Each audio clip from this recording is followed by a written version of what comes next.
प्रबोध सुधाकर, यह हमारी आज की आध्यात्मिक चर्चा का विषय है। प्रबोध सुधाकर।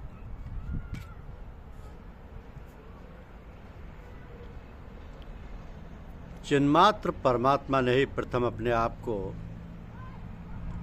आप रूप से देखा। यही अहंकार हुआ जो कि भेद ज्ञान का मूल कारण है। उपनिषद में भी अपनी पत्नी के प्रति याज्ञवल्क्य की उक्ति द्वारा कहा है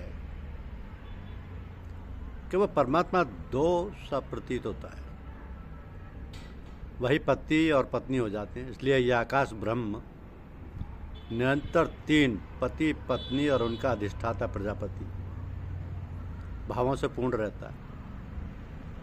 उस त्रिधा भावापन्न आकाश नामा ब्रह्म ने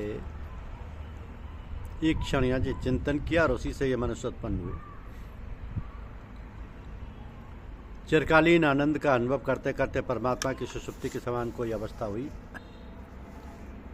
उसी से स्वप्न के समान माया का आविर्भाव हुआ। यह माया सत और असत से विलक्षण है, अनादि और सदैव परमात्मा के आश्रित रहने वाली है। यह त्रिगुणात्मिका माया ही चराचर जगत को उत्पन्न करती है। माया तो अव्यक्त है, वह उस व्यक्त प्रपंच को कैसे उत्पन्न कर सकती है? अदृश्य माया रूप तंतुओं से दृश्य जगत रूप पट कैसे हो सकता है? स्वप्न में स्त्री सुख का अनुभव होने से जिस प्रकार शुद्ध वस्त्र में ही वीर्यपात हो जाता है, उसी प्रकार अव्यक्त प्रकृति से व्यक्त जगत हो जाता है। जाग जाने पर स्वप्न का रमण तो मिथ्या हो जाता है, किंतु उससे वस्त्र सचमुच बिगड़ जाता है। स्वप्नावस्था में भी पुरुष तो सत्य ही होता है, किंतु स्त्री और पुरुष के साथ उसका संयोग ये दोनों मिथ्या होते हैं, फिर भी वीर्यपात हो ही जाता है। इसी प्रकार माया तो अदृश्य है, किंतु उसका कार्य यह जगत दृश्य रूप है। और माया तो यही है कि वह अपने नाश से ही आनंद देने वाली होती है।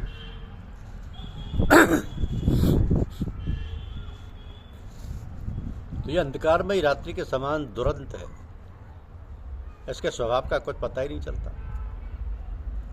किंतु मुनि जनों द्वारा विचारपूर्वक देख ली जाने पर यह बिजली के समान तुरंत ही नष्ट हो जाती है।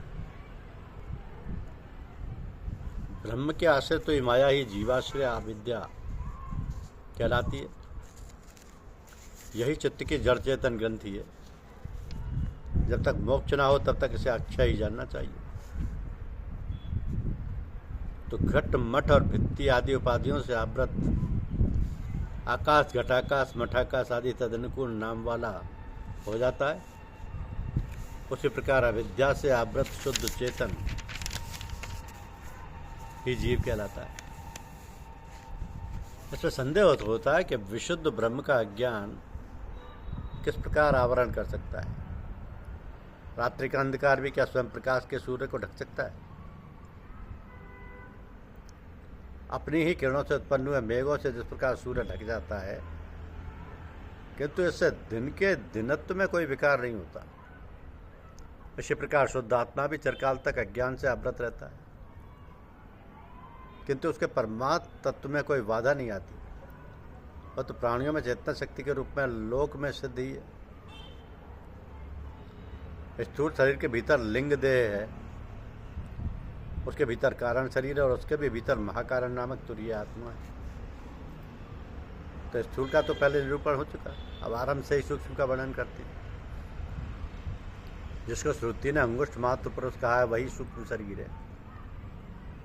5 महाभूत, 5 सूक्ष्म महाभूत, 5 प्राण, 5 ज्ञानेंद्रियां और 16वां अंतःकरण, इन तत्वों के समूह का नाम ही सूक्ष्म शरीर है। 5 सूक्ष्म महाभूत, 5 प्राण, 5 ज्ञानेंद्रियां, 16वां अंतःकरण। तो उसके कारण रूप जो कारण शरीर है, उसमें केवल वासनाओं का समूह होता है। उसकी प्रवृत्ति का हेतु बुद्धि का आश्रय तुरीय है। बुद्धि में प्रतिबिंबित शुद्ध चैतन्य ही सार वस्तु है। उसी को पूर्व महर्षियों ने शरीर का प्रेरक जीव कहा है। जिस प्रकार चंचल तरंगों के कारण सूर्य का प्रतिबिंब भी चंचल प्रतीत होता है, उसी प्रकार चित्त की चंचलता से चैतन्य में भी चंचलता प्रतीत होती है। जल में पड़ा हुआ सूर्य का प्रतिबिंब तो अन्य अन्य पदार्थों को प्रकाशित करता है, अन्य अन्य पदार्थों को। क्या आत्म प्रतिबिंब भी ऐसा ही है? हाँ, आत्मा का प्रतिबिंब भी ऐसा ही है। कांसा आदि के पात्रों में प्रविष्ट हुआ सूर्य का तेज घर के भीतर के अन्य पदार्थों को प्रकाशित किया करता है। उसी प्रकार बुद्धि में पड़ा हुआ चेतन का प्रतिबिंब भी जीव भाव को प्राप्त होकर नेत्रादि इंद्रियों के द्वारा बाह्य पदार्थों को प्रकाशित करता है। वो ब्रह्म मैं हूं जो भद्रपुरुष ऐसा जानता है, वो ये संपूर्ण विश्वरूप हो जाता है।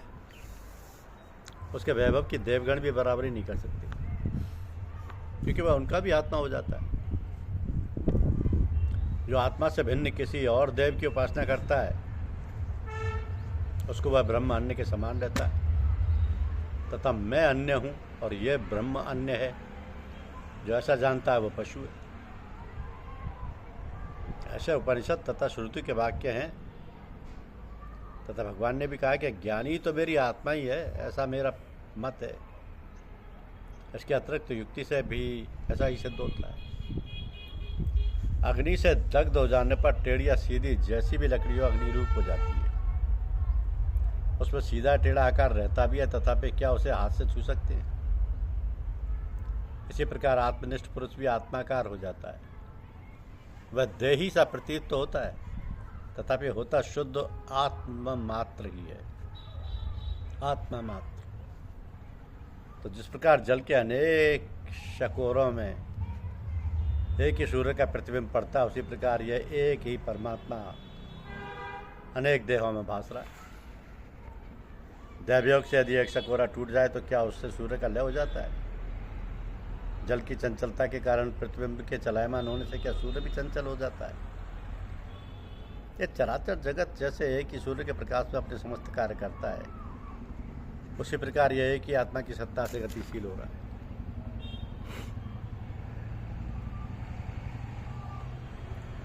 जिस जल से केला, चंपा और जाति आदि के पौधे बढ़ते हैं, उसी से सर्वथा भिन्न रस और गंध वाले मूली, प्याज और लहसुन आदि भी पोषित होते हैं। तो एक ही सूत्रधार स्वयं छिपा रहकर काष्ठ की अनेक पुतलियों को स्तंभ के अग्रपाट पर एक साथ नचाता रहता है। जिस प्रकार एक ही ईख के गुड़, खांड और शक्कर आदि नाना प्रकार के विकार होते हैं, तथा एक ही सुवर्ण के कंकड़, केयर आदि पृथक पृथक अनेक भेद होते हैं, उसी प्रकार भिन्न भिन्न स्वभाव, आकार और आचरण वाला उच्च और नीच जगत एक ही आत्मा की सत्ता से प्रवृत्त हो रहा है। मार्ग में जाते हुए जब तक कि कंधे पर रखे हुए बने बनाए भोजन को नहीं खाते, तभी तक उसके छूने का भय और क्षुधा की पीड़ा रहती है। उसके खा लेने पर कोई भी खटका नहीं रहता। जो पुरुष हाथी, भैंसे, कुत्ते और सूकर आदि में एक ही जगदीश्वर को व्याप्त हुआ देखता है, वही अद्वैतानंद का भोग करता है। धन्यवाद। YouTube चैनल को लाइक और सब्सक्राइब अवश्य कीजिए। शुक्रिया।